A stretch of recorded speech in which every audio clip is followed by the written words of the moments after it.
네, 7회 6절 페이지에 의한 회로 소자와 변압 전류 관계를 살펴보겠습니다. 그러니까 우리가 그동안 공부했던 페이저를 이용을 해서 교류 회로 소자의 가장 기본적인 저항과 코일과 콘덴서에서의 그 전압과 전류의 관계를 페이저로 한번 표현해 보도록 하겠습니다.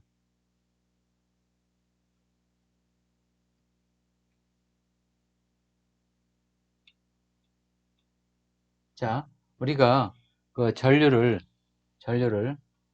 회로에서의 그 전류를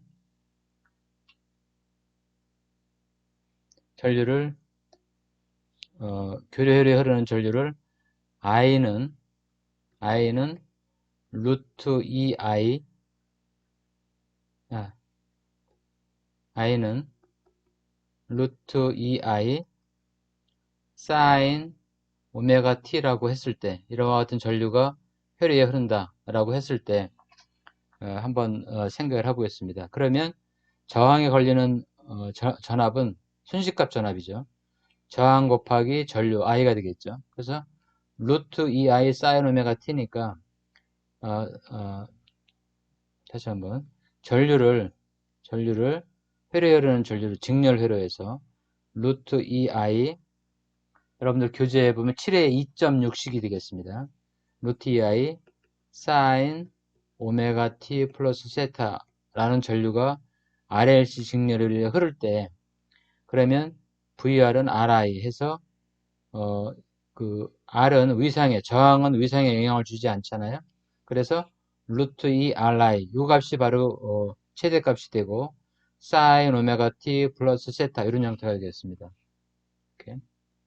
그리고 코일에 걸리는 전압은 우리가 LDT분의 DI죠. 그래서 전류를 미분을 하게 되면 루트 2 오메가 코사인 오메가 t가 되죠. 코사인 오메가 t는 사인 오메가 t 플러스 2분의 파이. 우리 6장에서 다뤘습니다. 그래서 이 부분이 최대값이 되고 사인 오메가 t 세타 플러스 2분의 파이가 됩니다. 플러스 2분의 파이. 우리가 앞에서 다뤘던 것처럼 dt분의 di를 하게 되면 이게 코사인 오메가 t 플러스 세타가 되는데, 코사인 오메가 t를 사인 오메가 t로 바꾸려면 플러스 2분의 파이를 해주면 되니까. 그리고 콘덴서에 걸리는 전압을 우리가 풀어보면 이와 같이 됩니다. C분의 1 IDT를 루트 2 사인 오메가 t 플러스 세타, 이 부분을 우리가 적분을 하게 되면 마이너스 오메가 분의 1 코사인 오메가 t 플러스 세타 이렇게 되죠. 그래서 결과적으로 오메가 C 루트 2 I 코사인 오메가 t 세타. 그래서 이것을 다시 또 사인을 만들어주면, 사인으로 바꾸게 되면 이것처럼 이와 같은 식이 됩니다. 사인 2분의 파이 오메가 t 플러스 세타. 여러분들은 뭐 이것까지 굳이 생각함수가 복잡한 학생들은 안 읽어봐도 됩니다. 그대로 이렇게 돼서 이렇게 되는구나 라고만 이해해도 되겠습니다.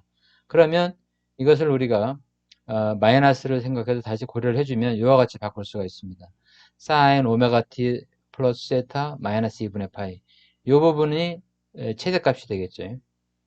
근데 결국 우리가 비교를 해보면 그 코일에 걸린 전압은 루트 2 오메가 li 사인 오메가 t 플러스 세타 플러스 2분의 파이가 되고, 여기는 마이너스 2분의 파이가 되는 거죠.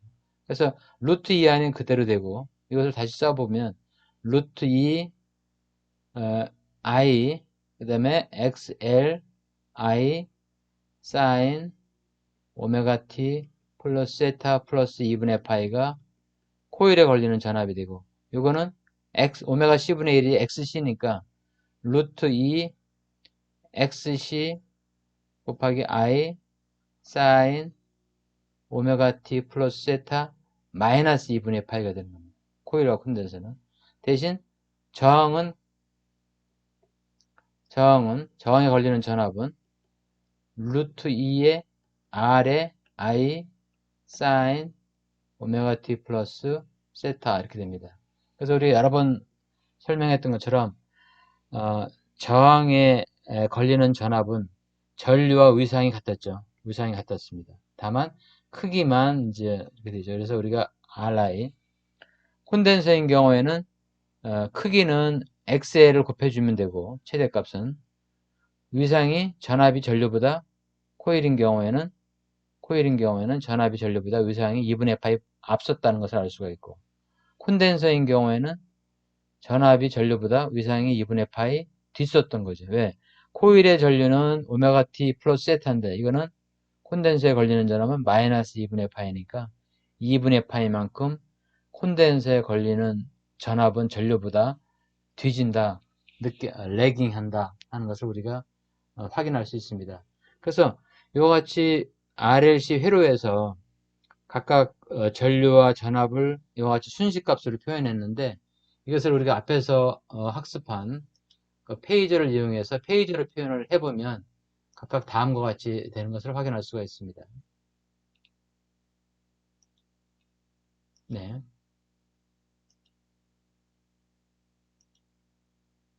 이제 이렇게 됐고, 이것을 각각 페이저로 표현을 해보면, 저항 같은 경우는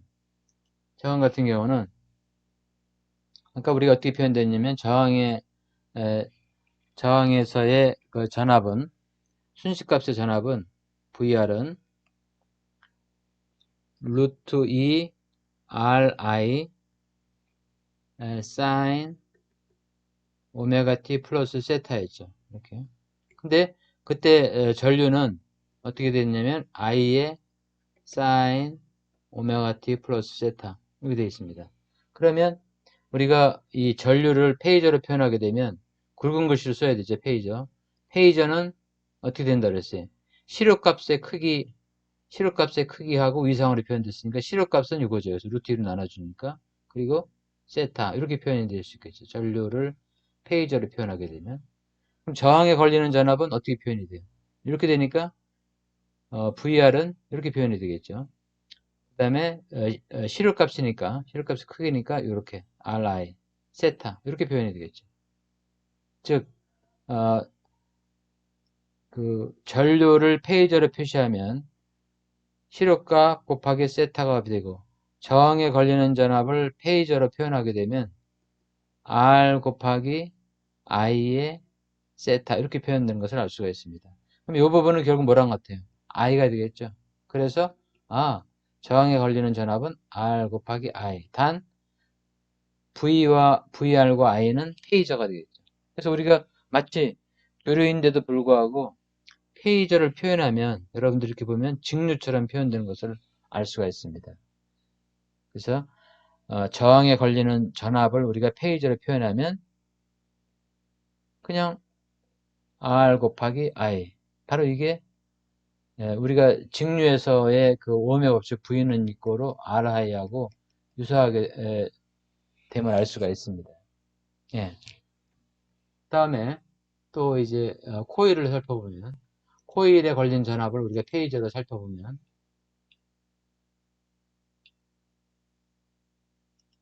네.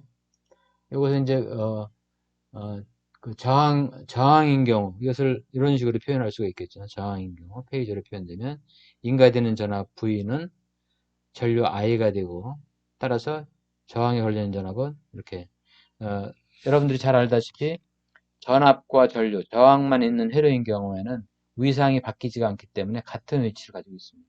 그래서, 우리가 나중에 이제 표현을 할 때, 그 분석을 할 때, 전류의 위상, 전류의 페이저는 전압의 페이저와 뭐가 다르냐면 크기만 다르죠. 즉,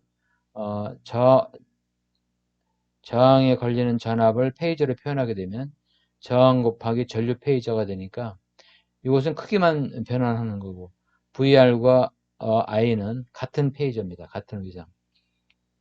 실제로. 그래서 항상 교류 회로에서 어떤 전류의 크기가 아니라 위상을 알고 싶다 그러면 저항양단의 전압을 스코프로 측정을 하게 되면 그게 바로 전류와 똑같은 페이저다.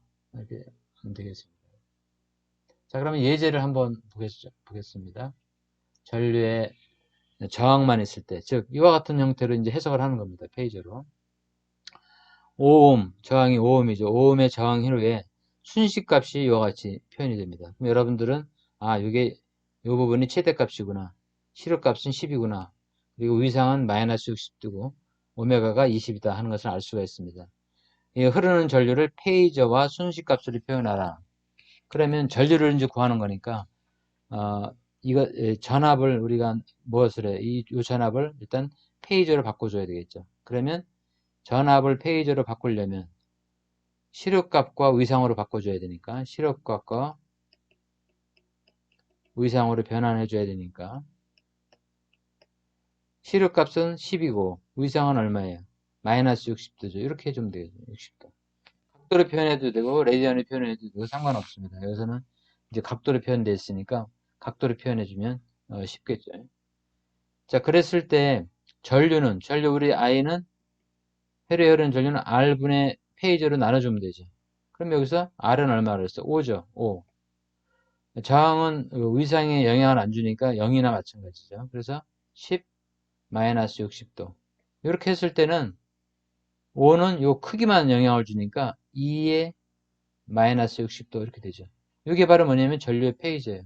그러면 우리가 순식값을 바꿀 때는 오메가하고 사인은 바뀌지 않는다 그랬죠. 우리가 앞으로 쭉 계산을 할 때 마지막에 비정연파하는 챕터 위에는 회로의 전압 전류는 항상 같은 오메가 각속도를 사용을 합니다. 바뀌지가 않습니다. 그런 전제하에서 우리가 이 실험을 강의를 학습을 하는 겁니다. 자, 그러면 이것을 순식값으로 바꾸는 것은 아까 앞에서 우리가 순식값과 페이저를 서로 변환하는 것을 학습을 했기 때문에 순식값은 페이저의 그 시력값에다 루트 2를 보태면 최대값이 되죠. 이렇게. 그다음에 사인 오메가 t 오메가는 여기서 20이었죠. 그래서 20t에 마이너스 60도니까 마이너스 60도 이렇게 해주면 되겠죠. 이게 바로 뭐예요? 전류가 되겠습니다. 그래서 이런 식으로 나오는 겁니다. 그래서 여기서 좀 복잡해 보이긴 하지만 그 전압을 우리가 순서는 전압을 그 페이저로 바꾸고 변환하고 페이저에서 연산을 하고 다시 이것을 순식값으로 이렇게 변환해 주는 거죠. 순식값으로 변환해 주는 거죠. 그러면 우리가 원하는 최종적인 것은 이제 순식값이니까. 네. 그래서 항상 기본적으로 우리가 이 페이저 연산을 함에 있어서 항상 이런 원칙이다라고 생각하면 되죠. 우리가 실제로 다루는 부분은 순식값이죠. 실제로 실험하고 할 때는 순식값이에요. 순식값. 그래서 이것을 페이저로 어, 페이저로 변환하는 것을 복소수 공간으로 변환을 시켜주는 거죠. 여기서는 페이저로 표현이 되죠. 페이저로 표현되는 거죠. 나타내지죠. 그래서 여기서 결과를 얻으면 다시 이렇게 그 페이저를 순식값으로 바꿔주는 거죠. 이거는 순식값을 페이저로 바꿔서 복소 공간으로 이렇게 해서 연산하는 거죠. 이 안에서 우리가 연산을 하는 거죠. 각종 연산을 하는 겁니다. 간단하게 삼각함수 연산으로 하지 않고 간단하게 연산을 하는 겁니다. 그래서 항상 최종적으로는 우리가 구하고자 하는 것은 순식값이죠. 순식값. 최대값이라든가 실험을 한다든가 어떤 그 파형을 계산한다든가 연산을 한다든가 할 최종 결과는 순식값을 구하는 겁니다. 즉 소문자로 이렇게 표현되어 있는 순식값. 순간순간 바뀌는 이런 순식값이죠. 그런데 그렇게 하면 생각함수 연산을 해야 되고 복잡하니까 그것을 페이저로 바꿔주는 겁니다. 그래서 복소수 공간으로 넣어서 여기서 그 생각함수 연산이든 아니면 그 지수 연산이든 그 또 그 뭐야 저 직각좌표 연산이든 극좌표 연산이든 이렇게 연산을 해서 여기서 자유자재로 우리가 복수수 연산을 하는 겁니다. 해서 결과가 나오면 다시 그것을 순식값으로 바꿔주는데 이것은 우리가 잘 할 수 있잖아요. 그 순식값을 바꿔줄 때 이때는 사인을 떼고 이때는 생각하면서 사인을 붙이고 이렇게 하는 거죠. 네. 이 원리를 여러분들이 기억을 해 놓으면 문제 해결할 때 훨씬 더 편하게 할 수가 있습니다. 자, 저항 부분이고, 그 다음에 이제 코일 부분을 한번 살펴보겠습니다. 인덕터에서의, 그래서 인덕터에서, 그 페이저를 변환하는 방법은 우리가 앞에서 이미 살펴봤던 것처럼 코일인 경우에 코일의 전압과 전류는 어떤 관계였어요? 다시 한번 복습을 해보면 전류가 루트 2i의 사인 오메가 t 플러스 세타다. 코일을 통과시키면 코일에 걸리는 전압은 어떻게 됐어요? 루트 2의 오메가 L i의 사인 오메가 t 세타 플러스 2분의 파이였죠. 코일에 걸리는 전압은 이게 전압이고 이게 전류입니다. 즉 코일에 걸리는 전압은 전류보다 2분의 파이만큼 위상이 앞서 있죠. 그리고 크기는 이게 루트 2i인 경우에 오메가 L을 곱해 주었습니다. 바로 저항인 경우에는 저항을 곱해서 최대값이 됐지만 코일인 경우에는 그 저항 역할을 하는 것이 유도성 리액턴스이기 때문에 XL 값입니다. 자, 그러면 이것을 우리가 페이저로 바꾸는 것은 바로 이 부분이 되겠죠. 이 부분이 크기가 되겠죠. 오메가 Li. 그리고 플러스 세타 플러스 2분의 파 이것이 위상이 되겠죠. 그래서 이렇게 바뀌는 겁니다. 오메가 Li 플러스 세타 플러스 2분의 파이. 근데 이렇게 하고 보니까 우리가 앞에서 어떤 것을 배웠냐면 어떤 주어진 복소수에서 A 플러스 JB 여기서 J를 곱할 때마다 어떻게 됐어요? 그 페이저가 이제 복소수가 J를 예를 들어서 이게 A다. 그럼 한 번 곱할 때마다 1, 2가고 90도씩 곱하기 J를 하는 것은 시계 반대 방향으로 90도씩 회전을 하는 거였죠. 시계 반대로 한 번 곱할 때마다. 그것을 우리가 확인을 했습니다. 자, 그러니까 여기서 J를 곱한다고 하는 것은 J를 곱해주게 되면 요 2분의 파이 역할을 해줄 수 있는 거죠. 그래서 이것을 어떻게 바꾸느냐면 여기다 J를 곱하고 요 플러스 2분의 파이를 없앱니다. 그래서 없애면 어떻게 돼요? 오메가 L I 곱하기 J의 세타 이렇게 바뀌죠. 근데 I 세타는 바로 뭐가 돼요? 바로 I 세타는 I의 페이저가 되죠. 그래서 J 오메가 Li로 바뀌는 겁니다. 코일인 경우에는 복소수가 J O L 오메가 L I 이렇게 됩니다. 그래서 J를 곱해주게 되면 코일의 그 페이저를 간단하게 계산할 수가 있습니다. 그래서 우리가 저항에 걸리는 전압은 아까 R 곱하기 I는 물론 이제 전류의 페이저였죠. 시루값에다 세타였고 그러면 코일에 걸리는 전압은 J를 곱해주고 오메가 L I를 곱해주게 되면 코일에 걸리는 전압의 페이저를 구할 수가 있습니다. 그래서 요게 J를 곱한다는 게 이제 핵심이죠. 그리고 크기는 오메가 L 바로 코일 저항이죠. XL 우리가 아는 유도성 리액턴스 단위는 오음이었고 이렇게 해서 코일에 걸리는 전압을 우리가 페이저로 연산을 할 수가 있습니다.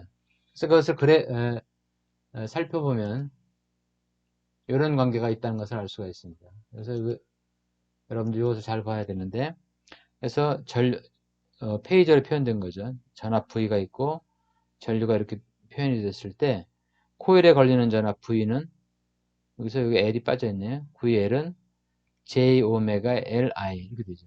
그래서 바로 이 부분이 되는 거죠. 여기가 전류가 이쪽에 있으면 J를 곱해주게 되면 바로 이 부분이 VL이 되는 겁니다. 즉 저항인 경우에는 페이저가 이쪽에 전류가 이렇게 있으면 그 저항의 전압도 바로 같은 방향으로 VR이 있었는데 코일인 경우에는 전류가 이쪽에 있고 그러면 90도 VL은 전류 곱하기 J 오메가 Li 이렇게 되는 거죠. 90도만큼 이런 관계가 있는 거죠.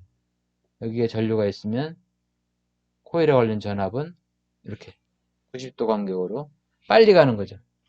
빨리. 이게 이렇게 회전을 했죠, 아까. 그래서 여기 있을 때 전류는 여기 있는 겁니다. 90도만큼. 빨리 가니까. 이제 아까 우리가 봤던 것은 사인 정연파가 이렇게 이전을 하게 되면 이 페이저가 시계 반대 방향으로 같이 돌았죠. 돌아왔죠. 네. 그래서 코일인 경우에는 이와 같이 페이저로 우리가 표현을 할 수 있다. 이렇게 보면 되겠습니다. 다음 이제 마지막으로 콘덴서인 경우를 코일인 경우에 이제 예제를 한번 살펴보겠습니다. 그래서 코일인 경우에 이 헨리가 1이죠. 2죠. 이게 L 값이죠, 이게.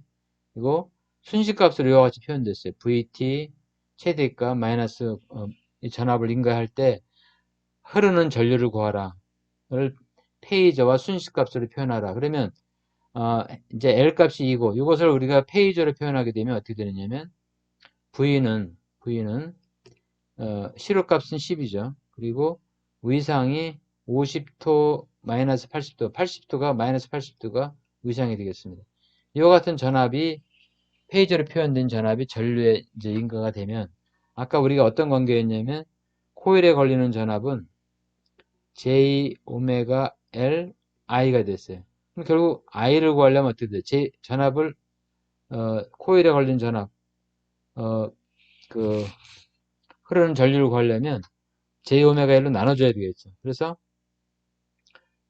이 관계에서 전류 I는 J 오메가 L 전압이 V죠. 이게 V니까 10 마이너스 80도. 이것을 연산해 주면 되죠. 앞에서 우리가 이미 연습 많이 했던 복소수 연산을 해주면 되죠. 이것이 이제 복소수 연산의 뭐예, 그, 극좌표 형태로 표현되어 있는 거죠. 그래서 J 오메가 L. 여기처럼 J 오메가 L. J 오메가는 50이었죠. 여기서 이게 오메가니까 20. 이렇게 해주면, 이 연산은 이제 간단하게 할 수가 있죠. 그래서 100이니까, 그 분자 분모에 J를 곱해주게 되면, J를 곱해주게 되면, 밑에 분모는 J제곱이 되고, 위에 J가 되죠. 그러면 J제곱은 마이너스니까 마이너스가 붙게 되죠. 이렇게. 그죠? 그 다음에 100분의 10, 그러면 어떻게 돼? 0.1이 되겠죠. 마이너스 30도는 그대로죠. 이렇게 돼요. 자, 그러면 이제 그래서 마이너스 J를 곱해주는 것은 앞에서 우리가 복소수 연산을 할 때 마이너스 곱하기 마이너스 J를 곱해주는 것은 시계 방향으로 90도만큼 회전해 주는 거죠. 90도 회전하는 거죠. 그래서 요거는 마이너스 계산을 해보면 원래는 마이너스 80도니까 뭐 이 정도 있겠죠. 마이너스 80도가 있어요. 그래서 마이너스 J를 곱해주면 시계 방향으로 90도를 더해주니까 이런 형태가 되겠죠. 그래서 결국은 여기가 90도니까 결국 전체로 하면 얼마예요? 마이너스 170도가 되죠. 이렇게. 곱하기 J를 하면 시계 반대 방향으로 우리가 각도를 더해주는 거고 90도씩 더해주는 거고 곱하기 마이너스 J를 하면 시계 반대 방향으로 시계 방향으로 90도씩 더해주는 거니까 결국은 마이너스 170도가 되겠죠. 이렇게. 예? 그래서 0.1 마이너스 170도 이렇게 전류가 흐르겠습니다.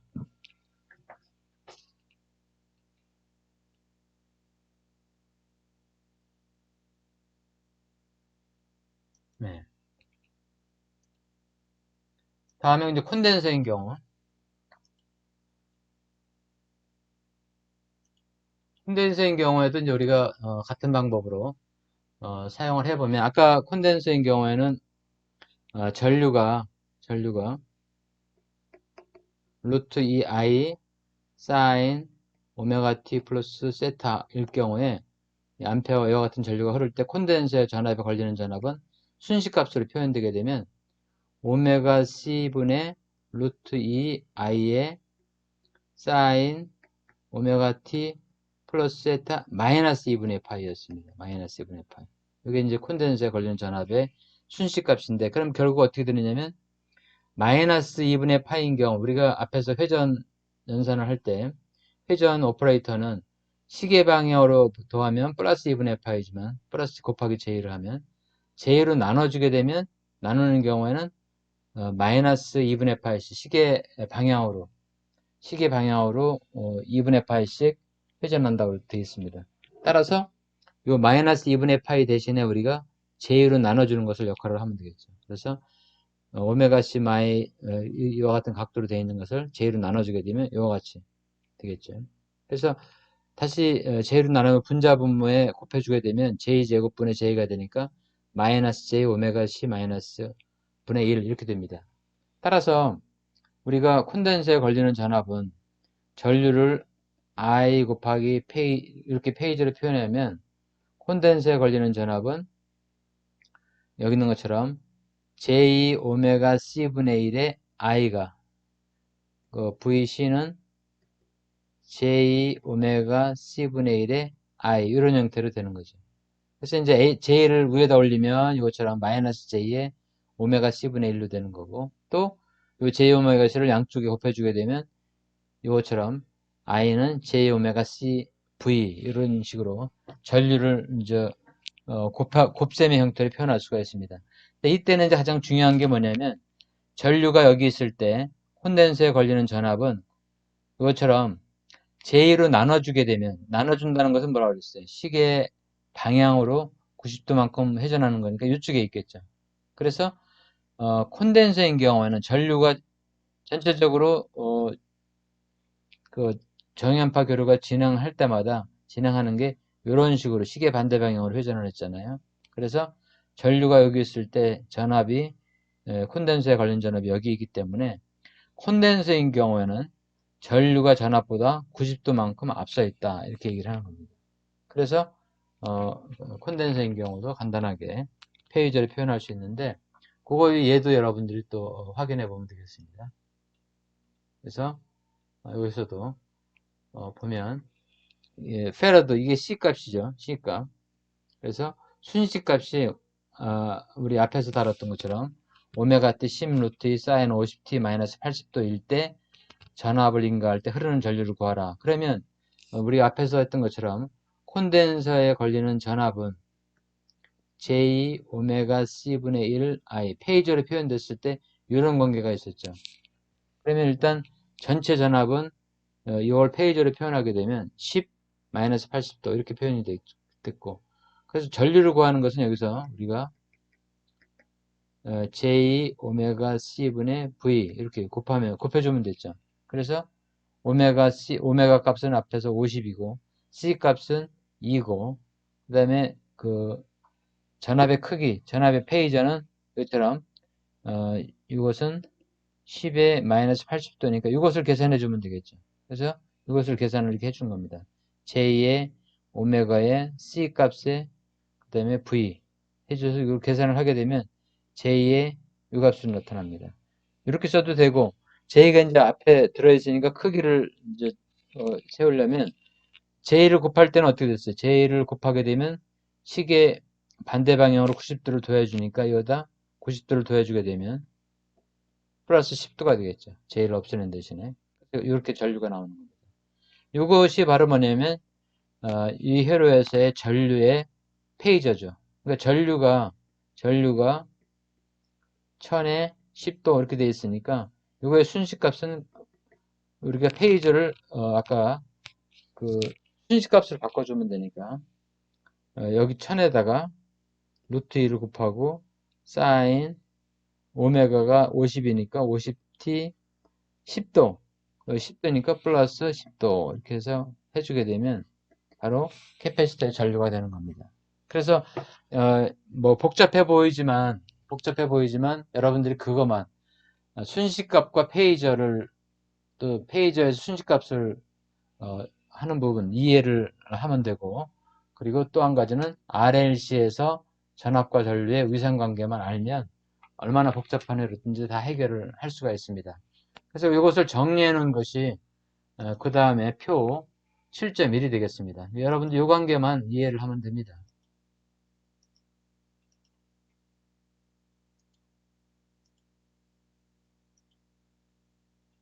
그래서 표 7-1을 보면 바로 이 관계를 살펴보면 다시 한번 정리를 해 놓은 겁니다. 지금까지. 그래서 그 순식값을 표현하는 부분, 그리고 페이저로 표현하는 방법. 페이저는 결국 이제 복소수의 그 극좌표 형태다라고 생각하면 됩니다. 다만 그 시력값으로 크기를 표현하고 각도를 표현한다. 그래서 여기서 보면은 미분은 J오메가, 그러니까 L 값, J오메가 L 같은 경우에 DT분의 D였죠. 그리고 콘덴서인 경우는 적분. 그래서 J오메가로 나눠주는 형태가 되고, VL, 코일에 걸리는 전압, 콘덴서에 걸리는 전압, 저항에 걸리는 전압을 각각 이렇게 표현을 하면, 이 부분을 우리가 페이지로 표현하게 되면, 크기만 표현하고, 플러스 2분의 파이니까 J를 곱해주면, 최종적으로는 이렇게 표현이 된다는 거죠.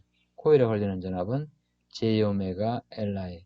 여러분들 사실은 이것만 기억을 해두면 해결하는데 큰 문제가 없죠. 그리고 여기서 이렇게 표현된 것을 이렇게 또 가져간다. 또 이렇게 가져간다. 하는 것만 따지면 됩니다. 콘덴서인 경우에는 그와 같이 그, 콘덴서에 걸리는 전압의 순식값을 표현을 해주는데 이것을 페이지로 표현하게 되면 이렇게 그 크기는 시력값이니까 루트 2를 나눠주게 되면 위에 있는 루트 2는 없어져서 이렇게 나오고 그래서 마이너스 2분의 파이고 여기는 플러스 2분의 파인데 예. 그래서 최종적으로 콘덴서에 걸리는 전압을 페이지로 표현하게 되면 J오메가 C로 나누는 값이 된다 하는 겁니다.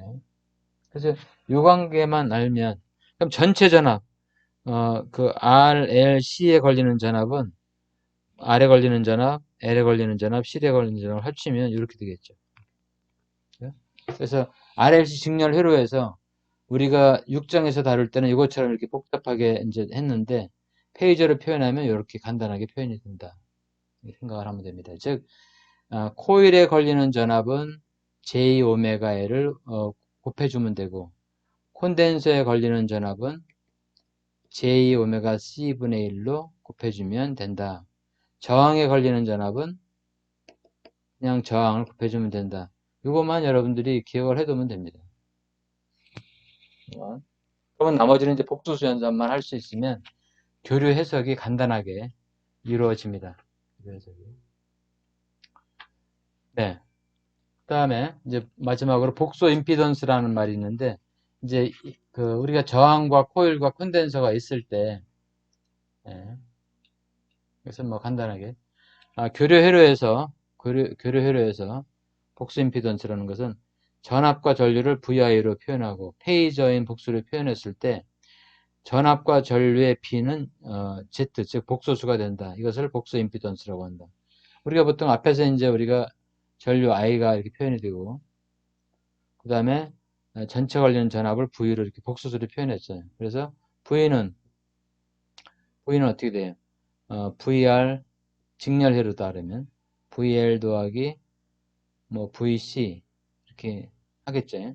그러면 이것을 곱해주면 R 더하기 J 오메가 L 더하기 J 오메가 C분의 1에 이것을 뭐 전류를 곱해주면 이렇게 되겠죠. 여기서 I분의 V 이렇게 나눠주면 어떻게 돼요? R 더하기 J 오메가 L 마이너스 오메가 C분의 1 이렇게 되는데 이 부분이 이제 결국은 우리가 그 곱하기 I가 되겠죠. 이 부분이 되죠. 그래서 이 부분이 결국 뭐냐면 이것이 결국 임피던스가 되는 겁니다. 임피던스. 우리가 7장, 6장에서 배웠던 임피던스. 즉, 저항만 있는 회로는 저항인데, 임피던스라고 하는 것이 결국 RLC 직렬 회로다 그러면, R 더하기 J,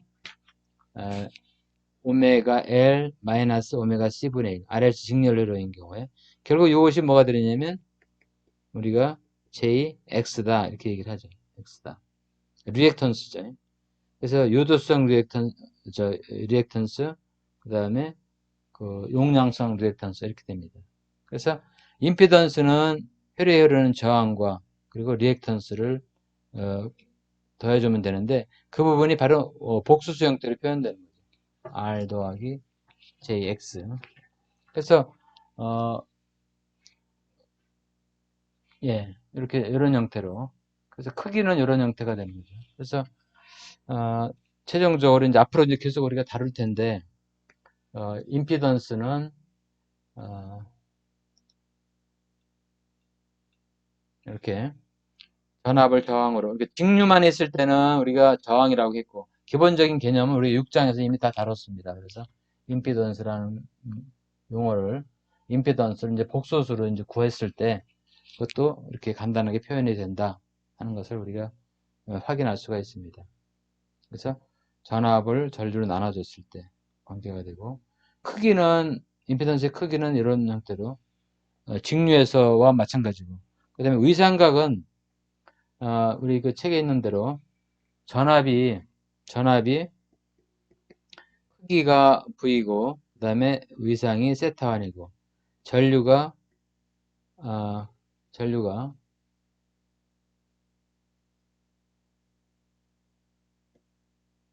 크기는 I고 위상은 세타2다 이렇게 표현이 되면 Z는 어떻게 표현이 되겠어요? I분의 V가 되니까 크기는 I하고 V를 나눠주면 되고 그리고 그 극좌표 형태니까 위상각은 세타 마이너스 세타2 이렇게 되는 겁니다. 세타 마이너스 세타. 위상은 세타 마이너스 세타2. 우리가 극좌표 형태에서 예를 들어서 B 나누기 A다. 그러면 이거는 크기는 A고 각도는 알파고 크기는 B고 각도는 베타일 때는 B분의 A가 크기고 알파 마이너스 베타 이렇게 했었죠. 극좌표 형태의 복수수 연산에서 그것을 이용을 하면 이와 같이 표현이 됩니다. 예. 이것은 이제 우리가 본격적으로는 이제 그 8장에서 이 페이지를 이용한 회로 해석을 그렇게 많이 하기 때문에 알 수 있게 되겠습니다. 그리고 이제 임피던스의 표현은 결국은 어떻게 되느냐면 이와 같이 표현이 되겠죠. Z는 R 더하기 JX. 결국 이것을 우리가 복수평면에 그려보면 R은 이렇게 실수축에 있겠고 이것은 허수축에 있겠죠. J축의 크기니까 X. 결국 임피던스는 이와 같은 형태가 되는 거죠. 이렇게. 이게 세타가 되고. 그래서 임피던스의 크기는 결국 R 제곱 더하기 X 제곱 이렇게 실수부와 허수부의 개수, 즉 저항과 리액턴스의 그 페이지 합으로 이렇게 되는 거죠. 페이지 합으로. 그리고 세타는 여기서 이게 결국은 R이 되고 이게 X가 되니까 아크 탄젠트 R분의 X 이렇게 표현이 됩니다. 그러니까 복소 임피던스의 크기와 위상을 이렇게 표현할 수가 있겠죠. 네. 네. 그래서 복소 임피던스의 크기가 이렇게 됩니다. 그래서 우리 이제 RLC 직렬 회로가 아닌 R과 L과 C만 각각 또 살펴보면 임피던스 개념으로 살펴보면 그 다음에 표현이 되어 있습니다. 그래서 보면 R만 있는 회로에서는 이와 같이 VR은 RI 이렇게 되니까 이때 I 나누기 VR 이렇게 하게 되면 바로 이 부분이 임피던스가 되는 거죠. 저항만 있을 때의 임피던스.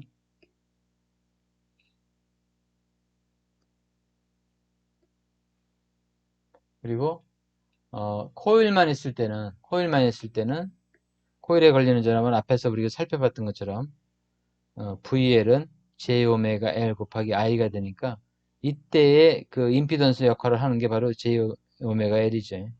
즉 코일만 있을 때는 J오메가 L이 저항 역할을 하는 거죠. 교류 저항, 코일 저항 이렇게 생각하면 됩니다. 코일 저항. 그리고 콘덴서인 경우에는 VC는 J오메가 C분의 1분의 I 이렇게 되니까 I를 VC로 나눠주게 되면 바로 이 부분만 남게 되겠죠. 그래서 이것은 J 오메가 C분의 1로 또 표현이 될 수 있죠. 이렇게. 그래서 바로 이게 결국은 XC가 되는 거죠. XC가 되는 거죠. 이게 XC죠. 오메가 C분의 1. 자, 그래서 우리가 크게 보면 복소수로 임피던스를 이제 표현을 해보면 결국 임피던스가 RLC가 다 있을 때는 R 더하기 JX가 되고 이걸 다시 한번 풀어서 보면 R 더하기 J 오메가 L 마이너스 오메가 C분의 1로 이렇게 표현이 되는 겁니다. 그렇죠?